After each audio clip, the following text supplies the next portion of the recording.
Welcome to Conscious Eye, living in authentic connection and harmony with self, others, and the world, featuring Ravi and Savitri.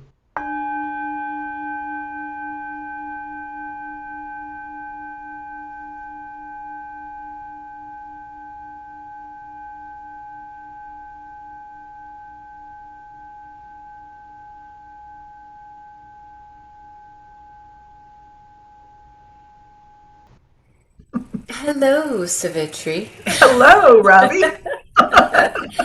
How are you? I'm well. How are you today? Fine. Yes. Um, we've had a week since our event of the world stage, and so maybe we'll just take a pause on that topic for now until we know a little bit more. But today we have we're going back to our roots. Let's just say that. I feel like this really gets deep into the soul with discipline and devotion. Yes. For me, certainly it has a place, especially the word discipline. Mm. As a Pisces sun moon, I have lived much of my life in other places as far as my mind goes. Mhm. Um, we do enjoy altered states of mind. And it wasn't until I found Kundalini Yoga that I really found a new way to live in that altered state that was really healthy through meditation. And so discipline was a dirty word for, I didn't like that word growing up or even in my young adult life until I found a practice in which it's incredibly important to be disciplined. So it shifted what that word means to me and how I interact with discipline in my life. Yeah, it's a tough word, and tough love falls into discipline as well. But at the same time, it brings structure, and it's structure that the discipline about it is that we continually choose it. We've decided on a particular situation or a particular activity or a particular relationship. Anything that comes into the external world and the internal world as well um, brings that word into play. So we could take it down to the minutia if you want. How disciplined am I about how I prepare my food? Or how disciplined am I about who I choose as friends or the activities that I do? Discipline is really a thread, I think, that runs through everything we do. We often don't think of it that way. It's the foundation of our value system. And devotion comes in as well, especially in Kundalini yoga practice. And for those who are not familiar with Kundalini yoga, it was brought to the West by Yogi Bhajan. And there's a lot of controversy around Yogi Bhajan. And what was interesting is the point in time that I started studying Kundalini yoga and formally Hmm. getting my training was the time that that controversy broke. And when I started my training, my teacher training, I was, my gut was already very instinctually telling me that this isn't about a person. This isn't a practice where I'm going to elevate a person. It was the technology that was important to me. And it was so interesting because that was in the years 2019 to 2020. So the two major disruptions that occurred, of course, COVID, Right. and also the allegations of Yogi Bhajan came out. And I was grateful that I was not as impacted as others in the community because that wasn't where I put my devotion. My devotion was to myself and my practice and the technology. And like you said, with discipline, there's structure and routines, and there's a showing up to get things done, but it takes willpower. Yes. And as someone from the human design perspective who has an open G center, and many people do, you may not have that willpower, the consistency of willpower, that drive. Or maybe we may look at it from an ADHD perspective, where your focus shifts and goes in many different directions. How do we maintain that point of focus? And that can be done through devotion. Devotion is centered on love and passion and meaning and purpose and alignment with your higher ideal. So for me, it takes devotion to remain disciplined. Oh, that's interesting. And one thing I wanted to ask you about, maybe to dive into it a little deeper, is using the word technology. And when people hear that now, what they think of is computers, cell phones, the technology of communication. But there's a different nuance in the definition in Kundalini about that. So would you explain that a little bit more for people? Sure, and something, yeah, it's interesting because what you just said took my mind in a different direction from where I normally go with this. I consider Kundalini Yoga a technology because it is going to work whether you believe in it or not. It's not a belief system. It doesn't require your belief. Mm-hmm. So we think of technology as something outside of ourselves, but we ourselves, if you look at the human body, we're a self-sensory system. We are a machine, a living machine.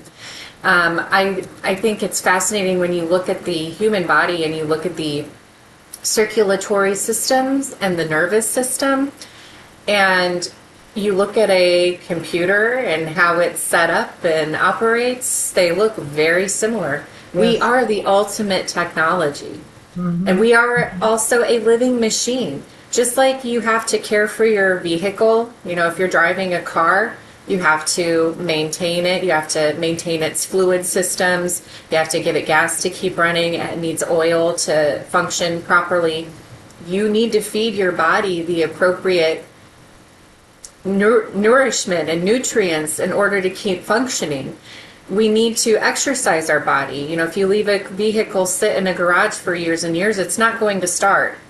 If you don't maintain your body, it's going to break down.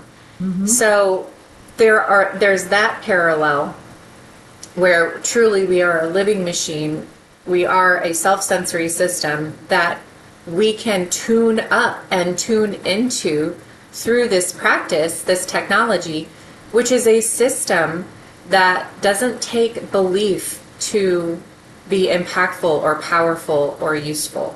You could do alternate nostril breath and think this is the stupidest thing I've ever done in my life, and you're still going to feel more calm and balanced when you finish. Right, because it works. And that's right. Yeah. And so in some ways it's a blend of physiology, getting into more medical or biological terminology, but also an alignment of the nadis and the chakra system to speak mm-hmm. about the spiritual energies in the causal body that's keeping us functional, right? The pranamaya kosha, without breath, we are like a car without gasoline or without a recharge, if we happen to be of that type. So I just wanted to go down that path for a moment because I think it's really important for people to understand that when we talk about practices and discipline and devotion, that we're talking about something that is functionally beneficial to our body, mind, and soul. And it's easy. Some mornings You wake up and you think, maybe practice just isn't on my list of things to do today. And then you have this little internal dialogue with yourself that sometimes turns into an argument. And you're like, okay, all right.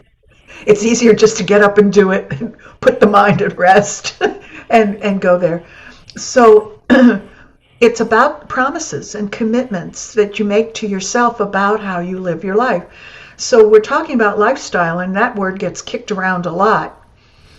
And it really is, lifestyle is grounded by discipline and enhanced and nourished by devotion, and bringing a devoted approach to anything that we choose to do helps take the onus off the feeling of it being obligatory. Well, I guess I have to do it today, because I said I would.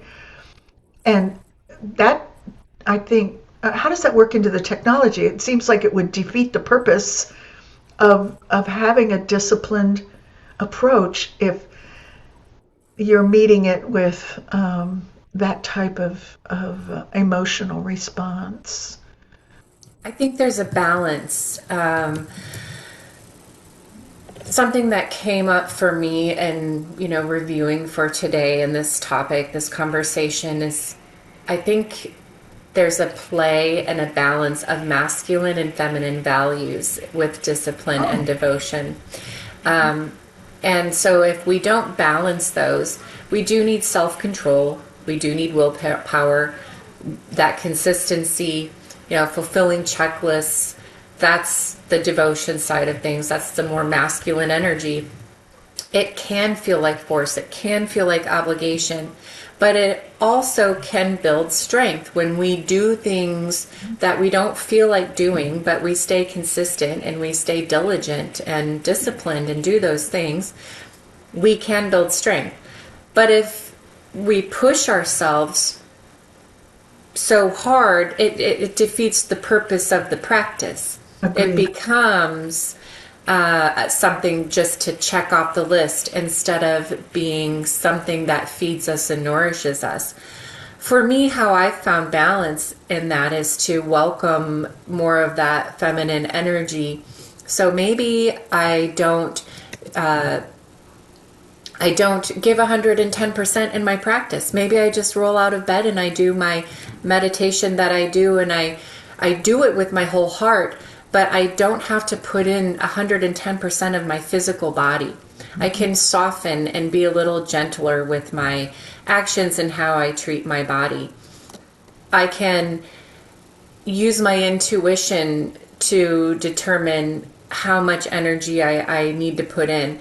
So our mechanisms for devotion is, there's an inner pull, there's intuition, surrender, and self-love. And part of that is recognizing that I can be softer with myself today. Some days I might have a lot of fire and power and drive, and I might put 120% of my physical force into my practice, and it really feels like a workout. And other times I might listen to my, trust myself that it's still going to be an impactful practice if I'm softer on my body and focus more on my breath, or focus more on the mindfulness aspects of practice. And it's not so much an exercise of the body as it is of the mind and the spirit. So there's a way to balance that, and I look at that as the balancing of the masculine and feminine, which we all carry those energies within us. Mm-hmm. Mm-hmm. Yeah, and it brings to mind there can be, you can go off the deep end really with it too in some ways. I love that intuitively you choose what feels right at the moment, so you're truly in the present moment with the practice, and you still find challenge within that time. And so, we have a cliche, well, we meet ourselves on the mat, or we meet ourselves in our practices. what that means is that we are not overextending all the time, and we're not goal driven by doing a numerical number of things or a specific um, pattern each time, but we do what intuitively feels challenging, but in a way that we are, again, the word practice, practicing how to meet challenge in our daily lives. When we're out and about doing things where challenges are not our choice, they just come to us sometimes or at us, as the case may be. And so our practices can give us that opportunity to experiment a little bit, to explore what that is. Um, Longer holds or longer meditations, more pranayama, and notice, be truly intentional.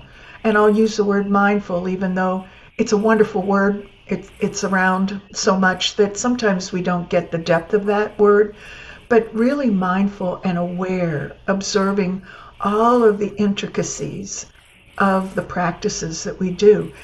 That sends us out into the world to be able to be more discerning, to be able to make better choices, and to know where maybe a little bit of this discipline and devotion may or may not fit. Um, Devotion also has that deep end.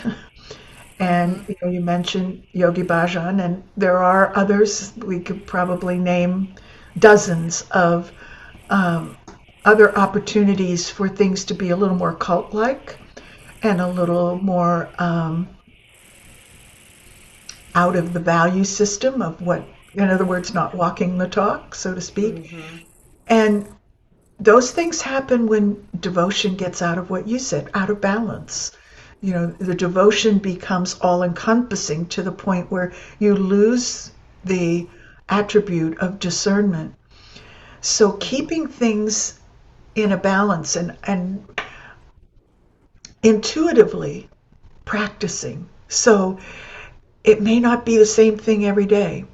You may never repeat the same thing twice in a lifetime in terms of order and duration and depth and all of those things that come up.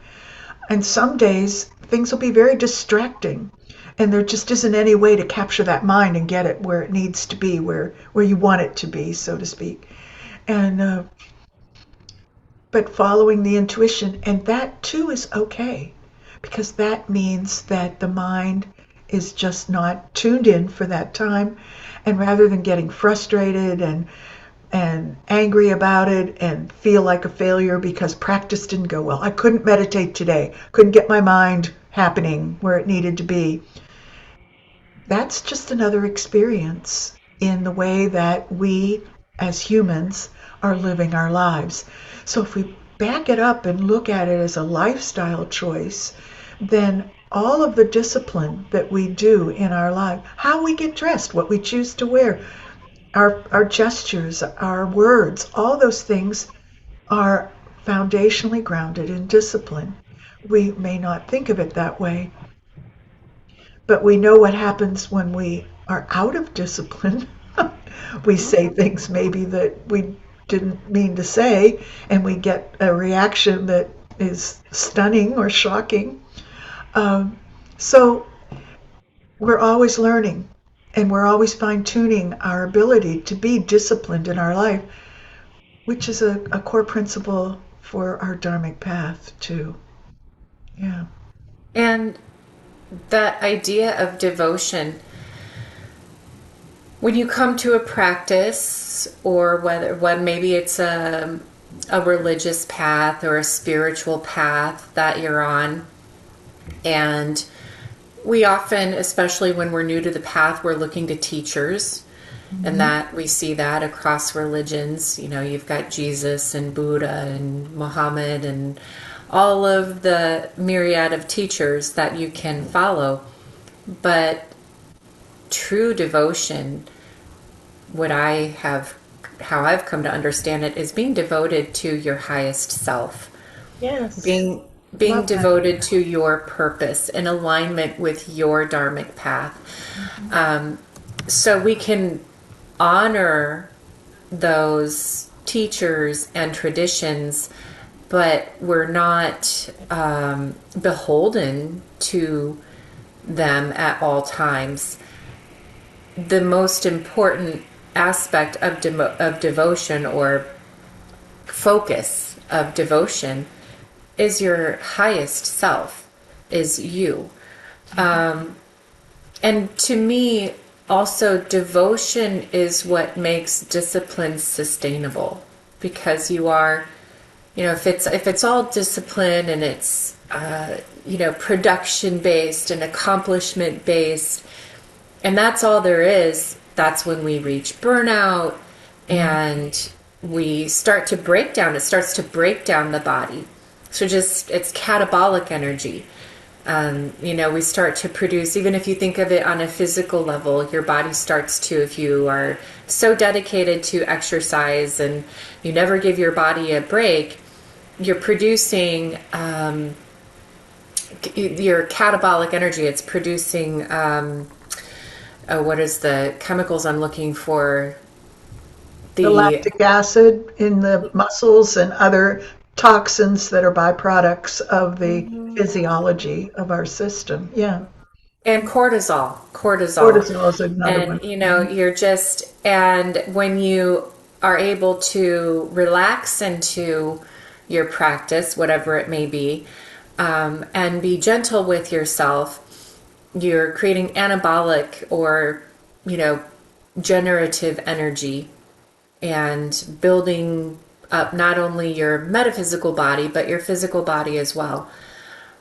Oddly enough, I mean, over the past several years, I've been less physical in my practices, but my body feels and looks better than it has. It sometimes, when I'm in a very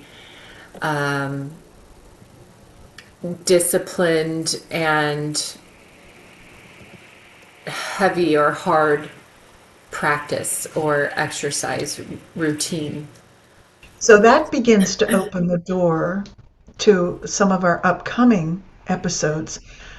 One being the quality of our diet and what we choose to be disciplined about, what we eat or not disciplined. Another topic that's coming up on the horizon has to do with the word healing and what that means. And when you mentioned teachers and gurus and other things, I mean, books, we get our information from lots of sources. And in a lot of ways, balancing that inflow of information from wherever we get it with the qualities of being able to dissect it and digest it and to assimilate it into our lives, and to let go of the things that don't seem to fit. It's like, okay, that part, I don't want that. That doesn't work for me. This part, I really, really like. And so we're always learning from each other. Our podcasts, I learn something from you every single time we get together. And people that we interact with on a daily basis, things we choose to bring into our lives, movies, books, all of that, they're all gurus in their way, right? Because they are giving us something that we then determine through our disciplined discernment. Does that work or not work for me? And then we make a choice around that. And I think part of what practice brings to me is to help fine tune that in a way that just because someone says this particular vinyasa flow is really going to be good for you, maybe not so much. My body may not be the body that that person has. It obviously isn't. We're different. And so each of the practices, and you mentioned meditation versus a more active practice of some type, or a mantra, just sitting with a mudra, activates marma points in the body that self heals because it creates an energetic flow toward a liver or toward a heart or toward the lungs. And so coming into more knowledge about the technology of the body and the technology of the practices that we choose to use at different times, we can match those up. And that's a foundation to the somatic way of being as well, because we know that the body has a capacity to, I'm sorry for the physicians out there, any doctors or others, but I think I'll say it anyway, is that the body can, to a certain point, heal itself. And I think there's plenty of research out there in the medical world that shows that if someone gives up, their body deteriorates and goes down faster. So there's an inherent quality in the body that knows what healthy is. We either keep it going or we let it go. And sometimes we have something that just overwhelms it and we don't get a choice. But for the most part, we can create our own worldview around our health. So I know we have a couple episodes coming up around that. So getting devoted to ourself, that might sound selfish. So that might be, there we go, down in the deep end again. But we need the capacity to hold our own agency and stay centered and whole so that all of the things that we do every day, our lifestyle, enhances our life. You know, I remember saying something on a previous episode, and I think about it a lot. And I think what I said was somewhere along the lines of, practice isn't a cure-all. But because we've talked a lot about how practice, what it does for the body and the mind and the spirit. And I would like to amend that statement and say, like you're saying, yes, your body can heal itself. There are things that happen outside, or maybe that we aren't quite ready to work through in our own bodies or minds or spirit. And but that's what unification is. That's what yoga is. It's the unification. So we have our medical system, and just because you practice yoga or meditation or mantra doesn't mean that you're going to step away from needing to see a doctor or a therapist or, any other person or, thing out there that can help you. It's unifying those worlds. Yes. And knowing what your body needs at what time, and being able to say, yes, this is outside of my capacity to fix right now, so I do need to go see someone about it. So they do not negate each other. And just as, I believe that therapy is a wonderful thing, but therapy without a somatic or, physical practice that does something different for your metaphysical, we've talked about the 10 bodies, so it may work those bodies in a different way. You don't have to choose one or the other. It's about unifying. It's about unification and knowing, intuiting what your body and mind and spirit need at what times, and being able to say, this is what I need for now. This is what is going to bring me back to wholeness now. Yeah, and discipline and devotion work together. They're like partners. Discipline is the framework. It's like the plan. And devotion is the life force that activates the plan. So in some ways, it's very much like Shiva and Shakti. And so we have that framework, and we have the energy. And I like to think of devotion as being the life force of the soul. So that's how we feed the soul within the body. And discipline takes care of the rest. That's all about the mind and the ego, and the soul needs its own nourishment, and being devoted to whatever it is that you're devoted to, when you know it, when you experience it, you know it because it brings this sensation that is indescribable. So I'm not going to try. But I think we all have had that where something has just filled us and we know that our soul is telling us, yes, this is it. It's a sense of completion or Yes. fulfillment, Yeah.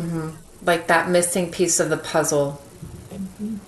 If we're devoted, then we're not detached or we don't have a neutral mind, but they all work together.